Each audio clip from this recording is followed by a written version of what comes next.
बिहार के बाद उड़ीसा में भी बीजेपी ने ईवीएम में धांधली कर चुनाव जीता। सत्तारूढ़ पार्टी पर ये आरोप लगाए हैं विपक्षी पार्टी बीजेडी ने। विपक्ष ने न सिर्फ आरोप लगाए बल्कि एक ऐसा ऐलान भी कर दिया है जिससे बीजेपी की मुश्किलें बढ़ने वाली हैं। जैसा आप जानते हैं कि अभी हाल ही में ओडिशा के नुआपाड़ा में उपचुनाव हुए थे जिसमें बीजेपी ने धांधली कर चुनाव जीता। ये खुलासा किया है विपक्ष ने।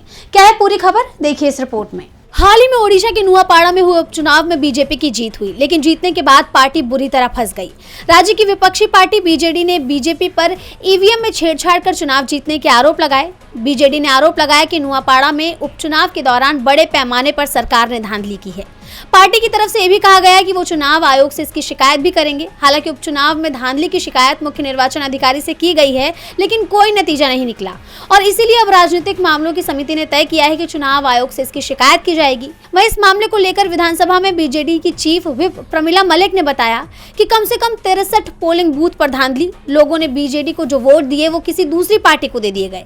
ऐसा लगता है कि ईवीएम में भी गड़बड़ी हुई। हम अपने स्तर पर भी जांच करेंगे और ईवीएम में गड़बड़ी का पर्दाफाश करेंगे और लोगों को भाजपा की लोकतंत्र खत्म करने की कोशिशों के बारे में बताएंगे। विपक्ष ने भाजपा पर ईवीएम से छेड़छाड़, पैसे की ताकत और सरकारी मशीनरी के दुरुपयोग का आरोप लगाया। जैसा आप जानते हैं कि इस वक्त पूरे देश में वोट चोरी का मुद्दा गरमाया हुआ है, जिसके चलते बीजेपी विपक्ष के निशाने पर बनी हुई है। अभी तक बिहार में बीजेपी पर वोट चोरी और ईवीएम के साथ छेड़छाड़ करने के आरोप तो लग ही रहे थे, वहीं अब इसी मुद्दे पर बीजेपी ओडिशा में भी घिर गई है।